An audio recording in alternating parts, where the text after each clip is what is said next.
the basics of repetition, preparation, and practice meets performance. I mean, that's still the most relevant lesson to my life as a musician every day. I'm not, if you see me, I'm not like, I don't have a flashy profile going for me. So I rely on my ability to write songs and perform them.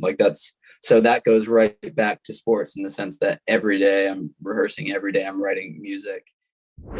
What's up? This is Rebel Radio. What up? This is DJ Newmark. This is Peanut Butter Wolf. It's your boy. It's okay. Keep checking out Rebel Radio. Rebel Radio. This is Rebel Radio. We're in the place right here. Rebel Radio is going down. Would you say Rebel Radio? Oh, wait. Let's do it again. Rebel Radio.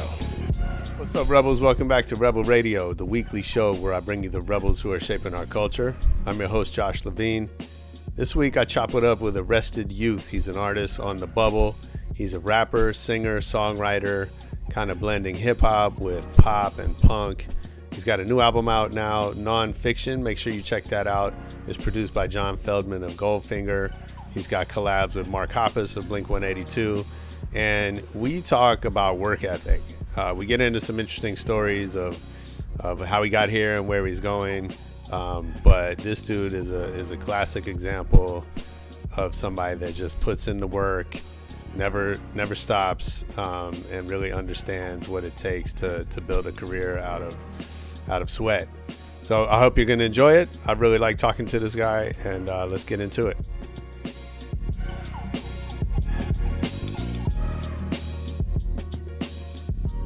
I want to dig into it a little bit. If you don't mind, let's go back to the beginning, and how you even got started in this. Do you remember the first record you ever bought for yourself? Yeah, I do. I don't know if I paid for it with my money, but fair enough. But you chose my mom got it for me. Okay. Dude, it was Sugar Ray's 1459. Okay. Got on like a cassette. I was in New York at the time, close to where I am now, at this really cool record shop that, of course, is not there anymore, but it was, man, yeah. And I actually played that cassette till the tape in it. Uh-huh. I was pulling it out one day as a kid, and I pulled it out while it was playing, and it was done. I remember those days. Yeah. But that was it, man. I heard, they had that. I don't know if you know how well you know Sugar Ray. I know it's not, a little bit. They weren't like, I don't know. They weren't this. I know that's not like the coolest name drop to ever put out there, but they were underrated, man. I really think they were. I know a lot of people in the alternative rock community, they had a very poppy sound.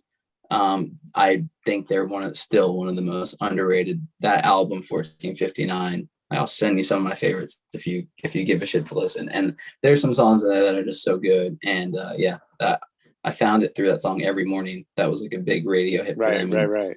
Yeah.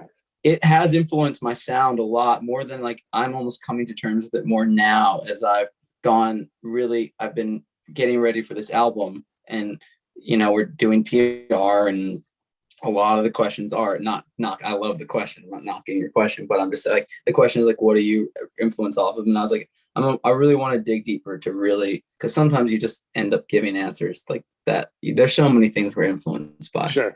So I really started to think about, well, why was Sugar Ray? What was it in Sugar Ray? If that was my first record, what was it? And the way that, and it shows in all my music I make now, the way they took like rock, pop forward, but rock chord progressions, and then just had such great hip hop breakbeat drum samples. I mean, the cleanest stuff. That's still like my favorite sound, is like really tight. That was rock. Hurricane was the DJ, right? Yeah. Because they had that so Fly. Fly was like what allowed them to be a band. Without that song, they wouldn't have got the shot to make 1459. That's right. But yeah. I remember. I I remember, Hurricane was, I used to see him around at the clubs and stuff. He was a, local guy, and then all of a sudden he was in this band, and everyone was talking about Sugar Ray. It's funny, like they don't, I think they weren't around long, right? Like they that 1459 was like it. Like Mark moved on to becoming, a TV star, right? Yeah. And then McGee came out of Sugar Ray, didn't he? The director. Yeah, and the thing is, dude, I don't even know the history that well because that was the album I heard as a kid, and then it was like gone. Like they were just gone.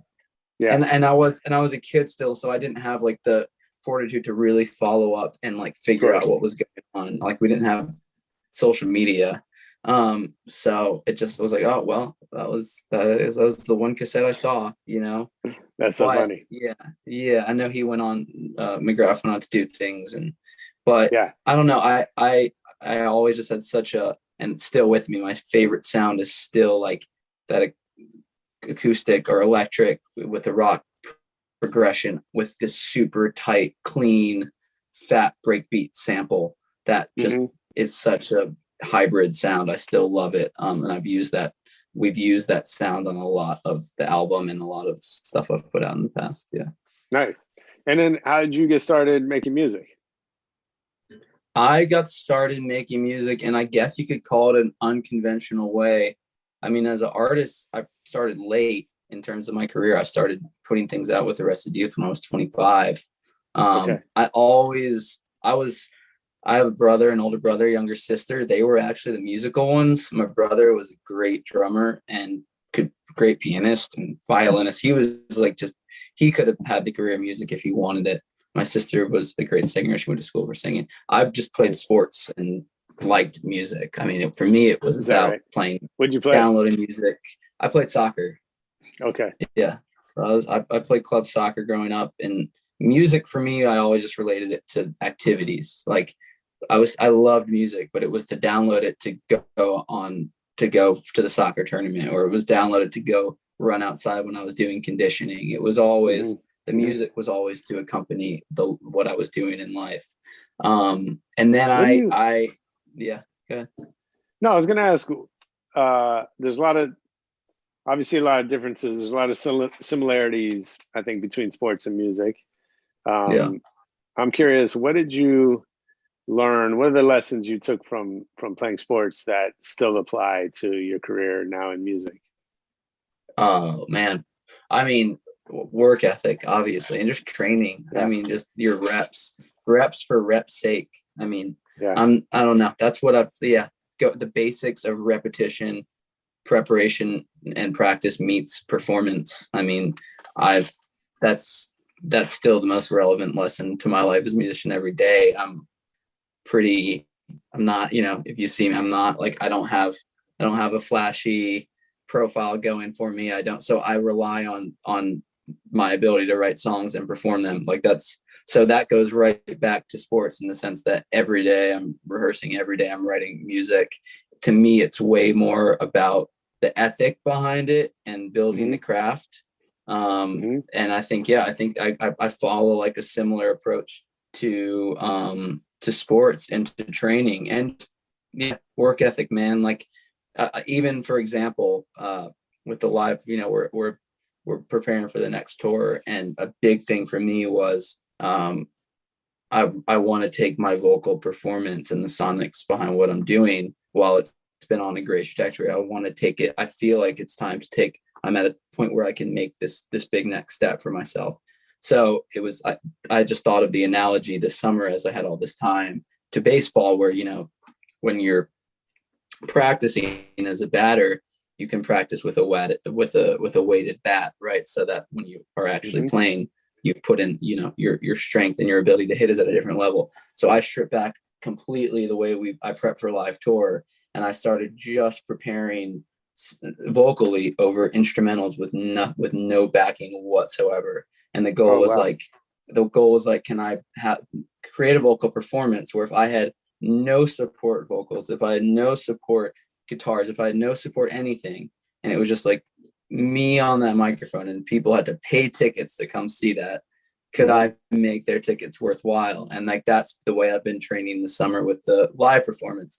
So yeah, I mean, I'm a pretty logical guy. I'm not some savant artist. So I do a lot of the stuff I do when it comes to trying to make it as an artist is super logical and foundational, in the same way I would train for soccer, or I would study for a test in school. It's like, I know I'm not as musically talented as some of these guys I'm going up against, but I can put in the effort, and I do have the passion.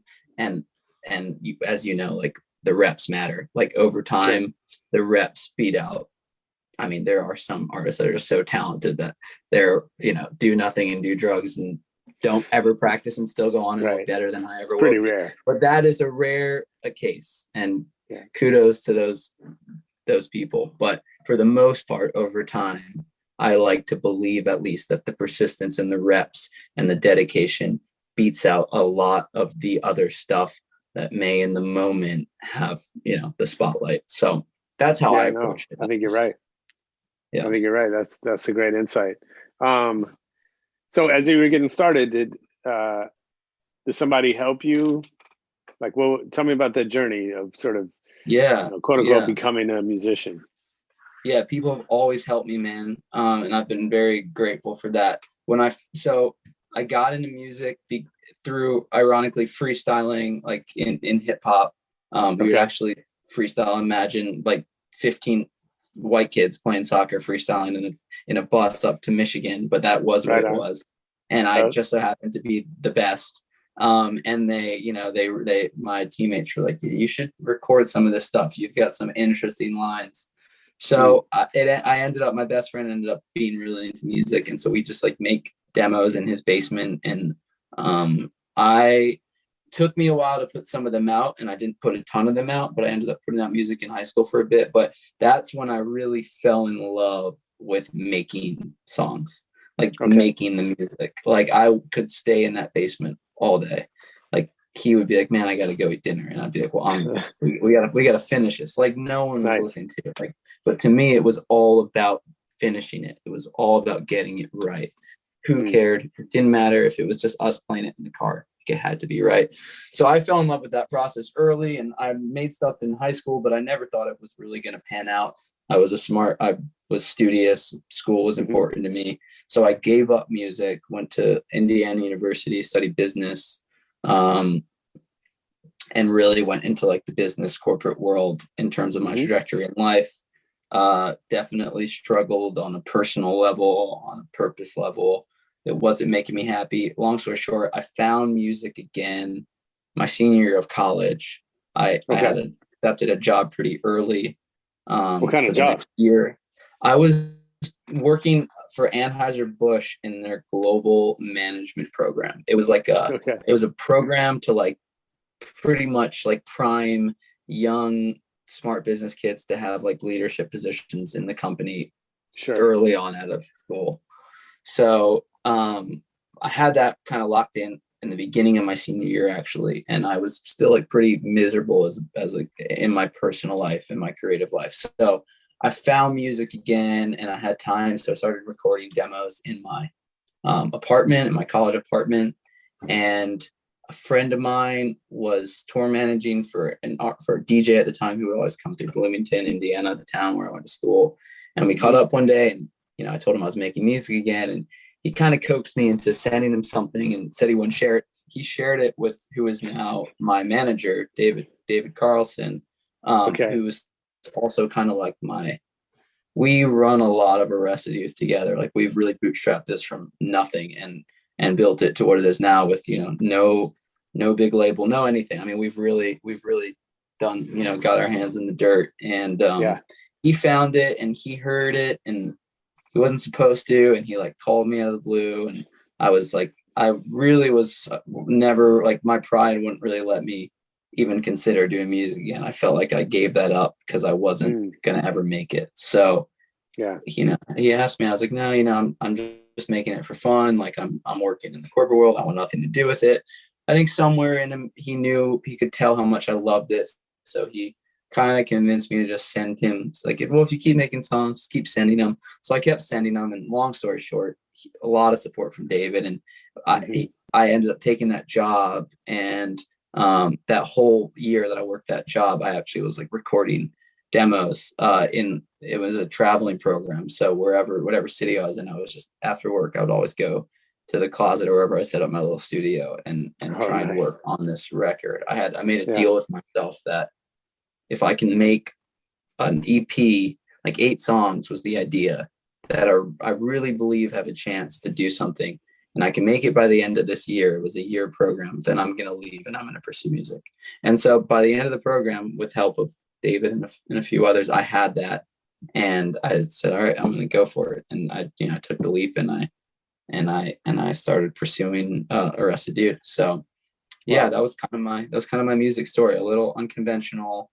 Definitely wasn't an artist from the start. Wasn't like a great piece of talent that but I always loved the songs, and I always loved the lyrics, and I always loved the energy and the melodies. I know I said Sugar Ray, but I also loved bands like the Chili Peppers. I saw like Kiedis, and I saw that he was pretty like Beastie Boys type character who just had great melodies and great lyrics, and kind of was unconventional. Like, you could tell he wasn't a trained music savant, but he had something, and he like owned it. And so bands like that and frontmen like that also like really inspired me to say, like, yeah, I might not have this insane voice and musical background and this whole get up, but I have the passion, I have the energy, I have the intellect in how I write the music, I have the melodies. Like, there's a chance. So that was big inspiration point. That's a great story. I wonder, so you had this kind of, let's call it a fear of failure. I don't know if you would say it that way. Yeah, for sure. Yeah, absolutely. So, I believe, like, to some extent that never goes away. I don't know if that's changed for you. Always there. I'd say my fear of failure now is higher than ever, because finally I have something going. Finally, I feel some momentum, and it almost only gets, I mean, the stakes keep getting higher, right? Right. And it's one thing to fail privately. It's another to fail, in front of fans or whatever. No, I totally get that. So I wonder, like, what did change? What allowed you to kind of like push through anyway and say, look, I'm just gonna, I love the idea, like, I'm just gonna make songs, if I get to 8, like, I'll do something, right? So what was that, what did you kind of draw on to be able to just keep going? Well, I think first and foremost, it was the passion for writing music. I think that is, right, at the end of the day, I will put that as the level 1 of the entire foundation that keeps me doing this, and has kept me doing it. But obviously, on top of that, there's got to be a little more, right? And I think I've always just tried to own up to the decisions I made. I mean, I knew I wanted to pursue music. I told myself from the beginning I started this, that deep, this was going to be. I knew there were going to be days, maybe months, maybe a year where it's like, fuck, like I chose this, and I've always been a big fan. I learned that early. I think soccer helped me. I had some really good but tough coaches. I always learned, like, you make the decision and then you own up to it. Like, you do or you don't. You do it, you put it into action, or you don't. And in between that, you think there's all these other options, but there's not. And so that's kind of my attitude as an artist, is definitely like very grit forward. Like, I made this decision. I love this. I want to build a career out of it. I can't see myself doing anything else. So this is what I have to, while sticking to, and I have been very stubborn as an artist in some ways, but while sticking to my values, while sticking to the artist I want to be, the person I want to be, I have to make this work. And at the end of the day, you could say someone else didn't do this for me, somebody else did that for me, but I try and always take all the responsibility and say, this is my career, this is my life, I chose this. The only way is forward. I mean, yeah, there's fears, and there's cynicism, and there's doubts, and there's, chips on the shoulder. Like, I feel all that stuff. I've been in it for like 3.5 years, but I feel all those things. And, bandmates come and go, and producers come on, and you think they're going to do this, and you get this, and there's labels. It's all the stuff is like, it's like scar tissue, but you find the joy in it, and you find the reason you do it, and you know that the only path is forward. I'm 27. I want a good career. I have things I want to accomplish, and I have lifestyles I want to live. Nothing crazy, but I definitely, want to have a life. And so you for you. So I own up to it and keep it and doing it. So it's a long-winded answer, but I think taking responsibility for the decision to be an artist is like something I work on every day. Like, I want to be altruistic and I want to stick to my values, but then I also have to check in and say, yeah, but you have a career and you need to make a living. So where are you willing to change? Where are you willing to give in a little to help this thing move forward? So it's a balance, but at the end of the day, I think it comes down to like personal responsibility. Nice. So you talked a little bit about you and David kind of building everything yourselves, right? What have you learned like in this? So, in the years that you've been working together, tell me about what makes a good partnership and how do you, where do you rely on him? How do you keep that partnership healthy and strong?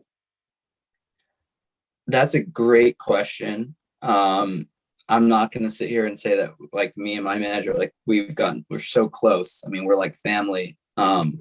We still have our issues with how we communicate. It's like siblings trying to talk to each other. We're that close. Of course.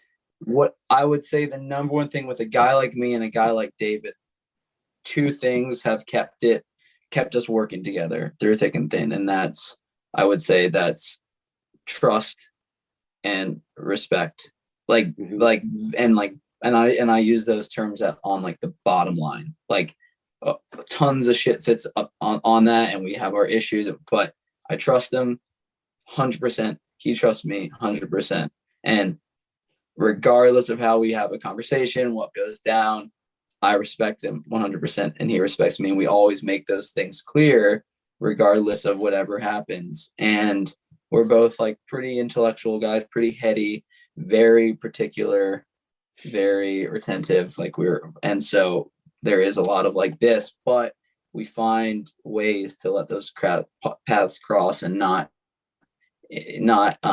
inhibit what we have to do, right? Like not get in the way of moving forward. And but at the end of the day, again, whenever we have really rough times or whenever we have whatever it is, I always know like I trust this guy more than anyone that I could ever and that just counts. You know how it is and stuff like this. It just counts. That's everything. You can't even put a number on it. It just counts more than anything because you can't. It's you find it like you find the trust every once in a blue moon, I think. So trust and respect, man.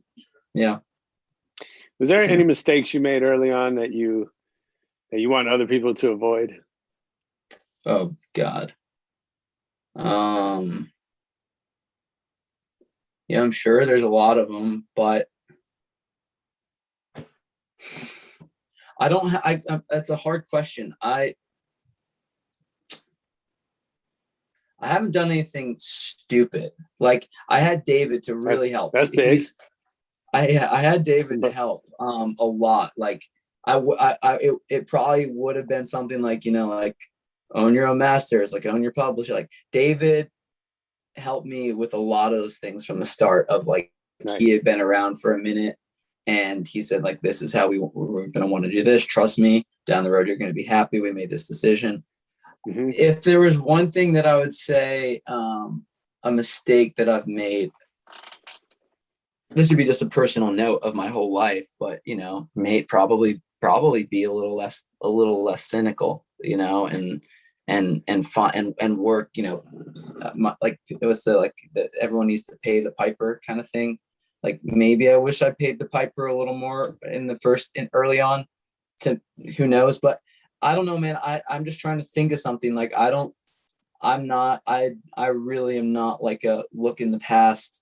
What could I have done? Like I learned from everything, but I'm a firm believer in like what happens. It gets you to the next point. Like there's a reason I've done it super DIY. There's a reason that I've stuck to like my style of building my career, my brand. There's a reason we've kept it small scale. There's a reason we funded a lot of things on our side of the label. The reason we did an independent label with people we're really close with. Like you could look at all those things and say, sometimes my dad will give me shit like, well, should you be scaling it more now? And like, don't you want to be making more money now? All these things, right? And I could look back and say, maybe all those things were mistakes. Who knows? Right. But sure.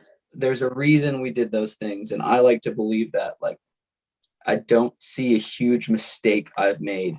I see everything that has happened steering me toward a career that is right for me. Nothing stands out as like, man, I wish I didn't do that. And maybe that's, maybe that will change. But I would say, yeah, maybe a little less stubborn and a little less cynical toward the whole thing. I came in pretty cynical of what it meant to be an artist, because I didn't come from that. I came from like the business world and the studious world, and it kind of always felt like a little, not cheesy, but like, am I really an artist? You know, I think I'm pretty self-aware. Like, what does it mean? Do I really want to be like out doing stupid things and like not stupid things, but like not having a schedule and like not being structured and being some wacky artist with all these ideas? Like, to me, that was never what I wanted to be. I wanted to make music because I loved it, but I didn't want to sell some gimmicky thing to look more creative and different than I really was. So I don't know. I'm trying to entertain you here with a thoughtful response. But I think at the end of the day, I don't think there's a huge mistake. I think, again, maybe I should have just been a little more open and to stuff. And that's something I'm working on now is like being a little more open to stuff, not being so protective and closed-minded to like every opportunity that comes my way. I mean, I think that's a really hard balance to get right.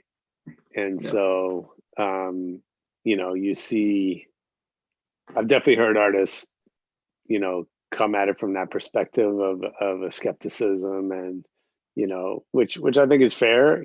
I've seen way more artists, go off the deep end the other way, right? And just, get pushed in every different direction, or try to do everything, or, take every dollar. And, I think that's probably a much bigger mistake. Right. That, leaving a little bit on the table, like that there's always something more that maybe you could have done, I think is probably a good way to even things out. Yeah, I got one for you. I got one mistake. I think there's a few songs on this album that I still love, but John convinced me to go up in key, and I wish I had stayed down in key. But it's okay. I pitch them down in the live set, so it all works out. But there's like a few songs on this album that I'm just like, I should have said no. It's down a half step, because I don't want to be singing in a nasal in my nasal region. That's just something so small. But to me, there's a real regret for you. Right on. So you were talking about work ethic. Is it true you write a song every day? Yeah, or a piece of a song for sure.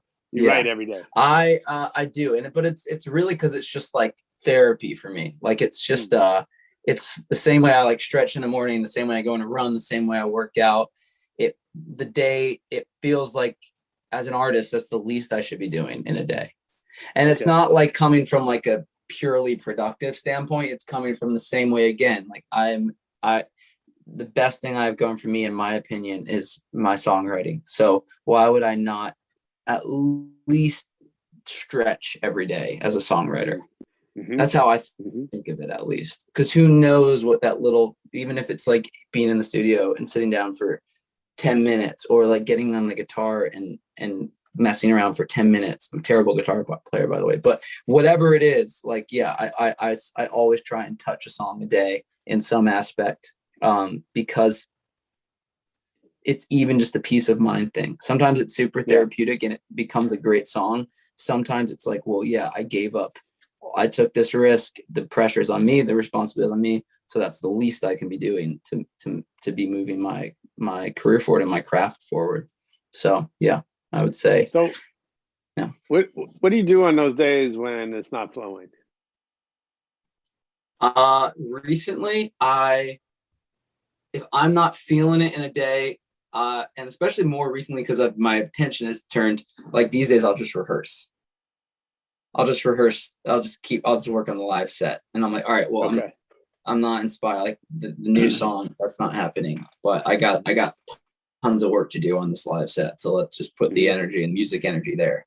And in days where that wasn't the case with, if I wasn't rehearsing, it was like, I would accept it. You know, I would always do it. I would still always do the action of trying to create. Like, is it was the act is it like a certain amount of time, or you like, you know, I'm going to do this for an hour? Whenever I tap out, like the same way, like if I end, you know how it is, like you end up doing something and you're loving it, you're just going to keep going on it. Like if I sit down and I make something and something clicks and it's, you know, 6 o'clock, what's probably going to happen is I'm going to look up and dinner pass and it's like 10 and I'm like, you know, I'm structuring out the song. Because I just find the groove, but it could just be sometimes, I mean, there's sometimes, and I'm not ashamed of it at all. Like we'll all sit down, maybe it's in the morning or maybe it's at night. And I just like pull up a little piece of music and I like maybe lay a vocal down or a melody. And then I like sit there and take a second. I go back, listen, I'm like, nah, fuck it. And I just shut everything. And I'm like, it wasn't the day. Like that wasn't it. So, but again, to me, it's like, doesn't matter. I did the act. Like I'm not a perseverance guy where it's like, no, you have to sit here till like 4 hours every day. It's like, no, like I'll let the inspiration come, but I'm still always going to put the act in. Because the action matters. Are you capturing all of that? Say it again. Are you capturing all of it? Oh, the stuff I make, it all sits on like a hard drive, and I also like, I mean, I don't know, I'm sure a ton of artists are like this too, but like sometimes I'll just pull like a verse or like a line from something that I did randomly, and that will become one of the best lines in one of the new songs. And it's like, thank God I sat down and like bashed my head against the wall for like 15 minutes because I got this really cool line that just happens to be one of the coolest lines that I like pulled in the song. I make a lot of stuff, so I kind of always have that library in my head. And sometimes I'll say something or I'll record something that again isn't a full song. It's a line and it just sticks in my subconscious, and I'm writing a new song and like I just somewhere in my subconscious that line comes up and I hear it and I'm like, why is it familiar? It's like, oh, I did that on another song. But it's like, oh, well, here's the song. That's just like 10-second clip. It's perfect for this. So that happens a ton. Like I recycle lines and melodies and lyrics. And sometimes you have something, it's not meant for a full song. It's just meant to be borrowed for the next song kind of thing. Yeah. Interesting. Talk about the EP you did that you wrote with fans. Oh yeah. Arrested Youth and the Quarantiners. That was super. Talk about just like in the moment of inspiration. That was like right when quarantine hit. I finished Nonfiction, recording it at least. I was just kind of messing around in the studio. I did a live stream one night and I was like, maybe we'll just work on something together, and it was actually really fun, and there were some really good ideas that were like getting passed across the chat. And that was like the beginning of the lockdown, where like it was serious about lockdown, where like you couldn't leave, no one was leaving their house. They had like curfews. And so that we just for like a week and a half straight, we just got together. I had set up a little like live studio segment, and we'd sit down every night and like write songs for like 2.5, 3, maybe 4 hours. And we brought together like 6 songs that were kind of me producing out a little melody, coming up with like maybe a concept, whatever it was. No 2 songs were done the same way, and people would give their ideas and I'd kind of push it along. And we just had like this cool little pocket of 6 songs that we released as just like a fan written project. To my knowledge, was still like the first like fully fan written project that was like released, like full writing credit for the fans that wrote on it. And it was dope. I know it was something that meant kids still reach out all the time. Like that was so sick that we got to make that together. So it's super special. Yeah, no, I think it's an amazing idea, and it's you know, it almost goes counter to like some of the stuff you were talking about earlier, this idea of what an artist is, right? And this, you know, that we're like you didn't say this, but you know, we're like, there's like that magical creative spark that, you know, some people have and other people don't, right? Mhm. And I think, you know, you sort of like broke down those barriers and allowed people to participate with you in that process. I think is really interesting. Oh, thanks, man. Yeah, it was cool. Did you, what do you think you learned from that process? You know, has it changed your songwriting at all? Is it, what's different now? No, I don't think anything changed from my own process from that. I just think that showed me, you know, kids are really looking for creative outlets, like in the sense that and kids are really talented. And I've learned that more and more every day. And I say kids, I just mean like there's just so many young people out there who are incredibly musically gifted. And I mean that too, of like I've had a few artists younger, like who are not on the map whatsoever, reach out and been like, hey, you know, I'd love to tour with you. I'd love for you to listen to my music. I'm such a huge Arrested Youth fan. And then I listen to their music and I'm like, if this kid finds the right people and they've developed the right way, they're going to be 10 times bigger than I am, you know, like they're so much better. Like they're, you know, so I just say that because it goes back to the same thing I found on the Quarantiners of like, there's so much talent out there. It's insane. So many talented kids. And I hear the stuff and I'm like, I give them a little advice. And I also like, there's one artist in particular that I'm kind of really want to, outside of my own career, kind of help develop. And I think he's got something incredibly special. Amazing kid, great kid, amazing songwriter. Arrested Youth is like one of his favorite bands, but it's ironic because I listen to his stuff and I'm such a huge fan of him. Like I'm his fan. I have his stuff on repeat. And so, yeah, I think I'm just saying that because that's what I think that doing that project helped open me up to like, you're an artist and you're growing and I'm still developing, you know, I still have a lot of ways of development in my career to go.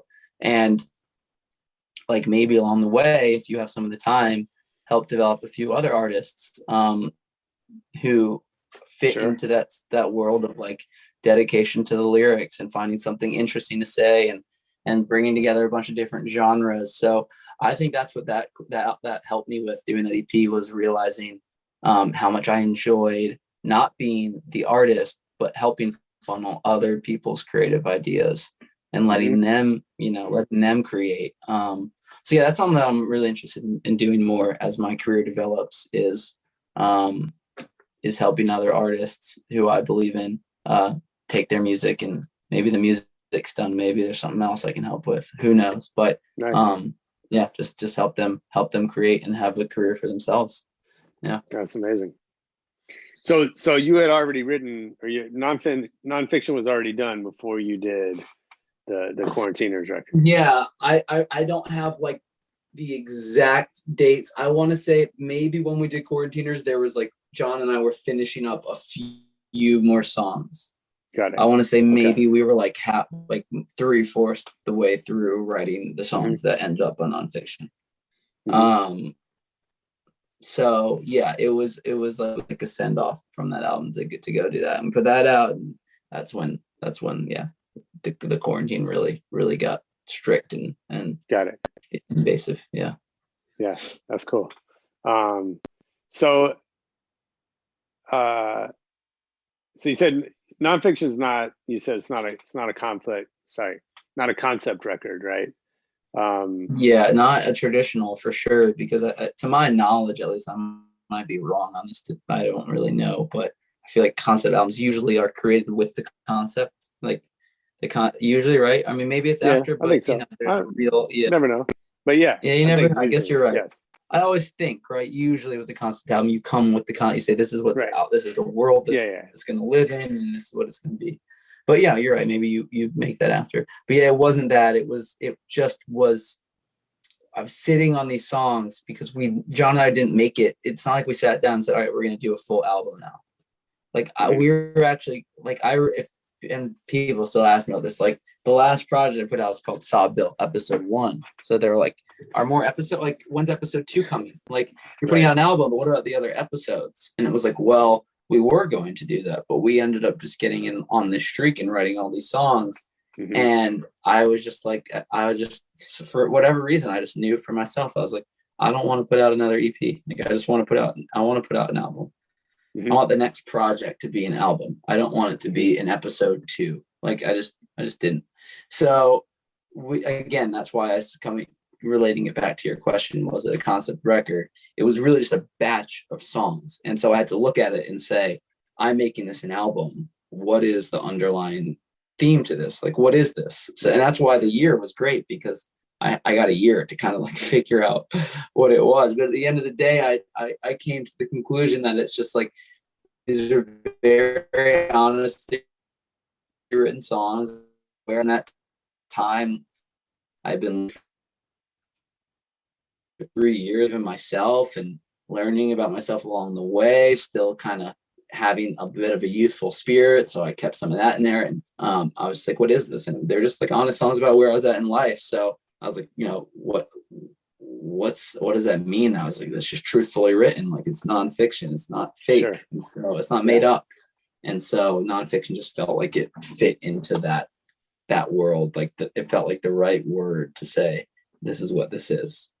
So what are you writing about now? You say you write every day. How is what you're writing now different than that's a great question.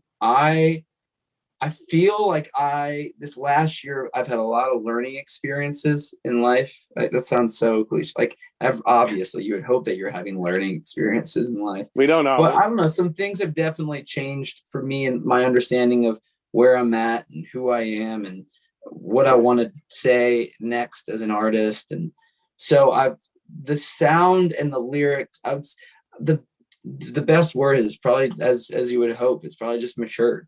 It's matured. I'm not rapping as much, that's for sure. Like, there's not as much hip hop. Maybe I'll bring a little back. I don't want to like cut hip hop cold turkey, but I did sit back on this album, and as I was listening after having it for a while, I'm like, I love this album, but God, like, I really turned to hip hop to tell the stories and the verses. Like, it's very hip hop forward.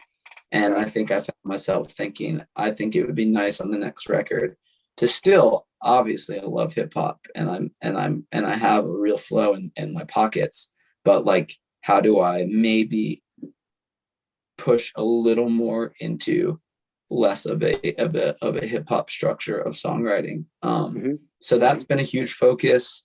And then my vocal has been a huge focus. Like, how do I tap a little more? Like I said, right? Like, there's some songs that I wish I dropped down a half step or a full step. And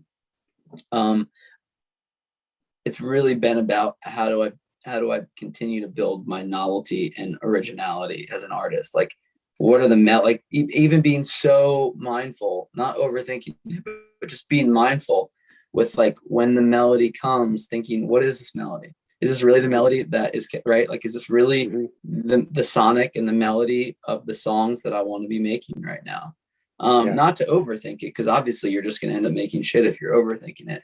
But I'd say, like, just in general, it's a more mature, mindful approach toward the music, while also knowing that I don't want to like do this album and then get so heady that I make like a hipster album that's like, so like, I've watched that with so many bands where they're like, they want it, or artists where they're like, now I'm going to be so musical and so refined. And it's like, well, you had something great going, and now now you're just like wearing a fedora and, it's just all acoustic. Like, I'm not doing that, but I don't want to lose the fun and the energy, but I'm definitely trying to find whatever that next maturing step is for me, for sure. Nice. So, right on, man. Well, I got to get to a little lightning round before I let you go. Hit me, dude. Yeah, let's do it. You have great questions, by the way. I've really enjoyed this. Thank you, man. This is super fun. I liked your music, and it's even more fun talking about it. So, appreciate that. So, what's your favorite city to travel to?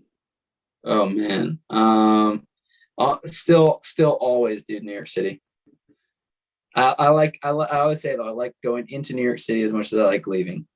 But I love I love it. Now that's just a city to travel to in general, but I have a feeling that was tour specific, and I love on tour. I love visiting Seattle. I think Seattle's really cool. Nice. I mean, it's a great music city for sure. It is, dude. You definitely appreciate music. You feel all that 90s grunge energy there, man. It just like you just feel it, and it's cool to be on tour there for sure. Who's your favorite DJ? Oh man, that's a good question. End of the day, probably Calvin Harris. Okay. Dope. I saw him at Coachella. It was mind blowing. Man, his early stuff, like I just in high school, man, I loved what he just had, and I love that he's had such a dope voice. Like I just loved that he was singing on it. It was cool. Like those records wouldn't have been what they were without him. His tone, man. No question. Big fan. What's the last great book you've read or listened to? The last book, I think I have it sitting here since I can't remember the title. The last book that I read is called This Is Not a T-Shirt, and it was yeah. I haven't read it, but Bobby Hundreds, and it was a friend recommended it to me, and because we were about to put out a new merch line, he was like, I know you're making all the new merch, I thought you'd enjoy this book, and it was a cool read. I mean, it's a super entrepreneurial guy, and it was all about building a brand that people trusted and valued, and I just thought it was cool. It was cool to see that. No, that's dope. It's on my list. Bobby's the shit. And absolutely. What movie do you think you've seen the most in your life? Probably Dumb and Dumber. I love Makes that sense. movie. Yeah, for sure. It's awesome. Who's somebody you've learned a lot from that you haven't met?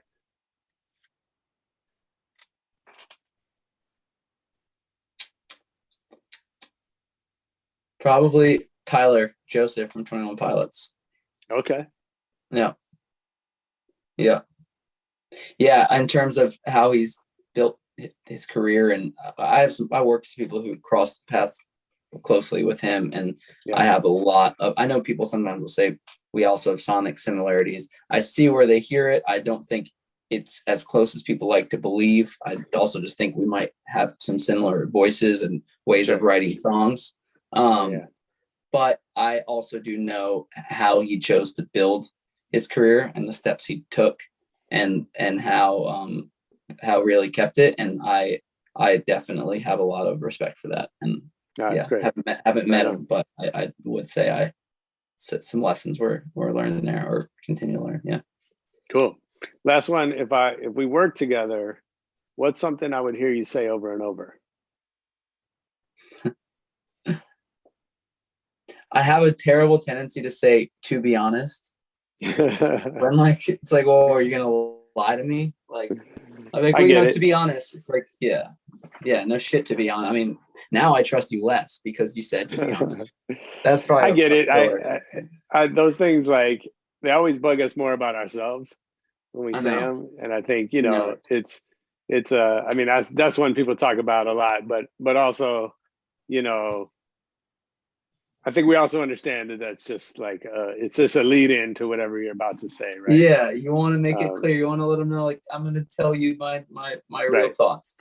But you would hope that would be what you're doing always. But who knows? What would bother me? But what would be yours? Oh, I mean,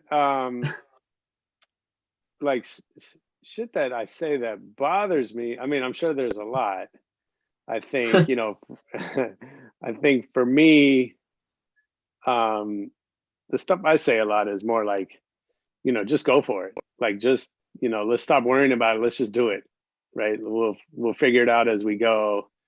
I think, I've always, the people that work for me, I have a message for all of them, which is that I know you're more capable than you think you are. And that's my job, is to help you realize that. Nice. That's, I think, how that's how I position myself as a leader.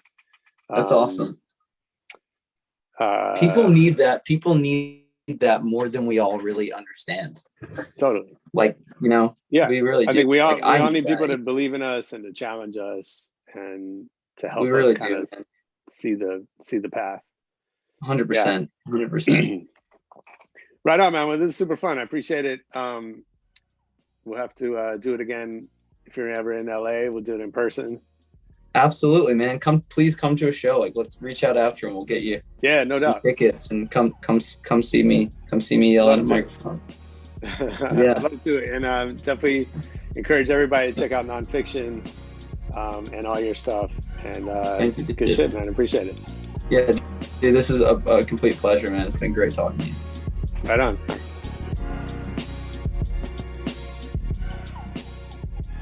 Yeah, that was Arrested Youth on Rebel Radio. Make sure you check out his music. Make sure you check out the rest of our episodes. You can get them on YouTube. You can hit us up on Twitter, Facebook, leave a comment, a review, whatever you want to do. Most importantly, come back next week for more Rebel Radio. Peace.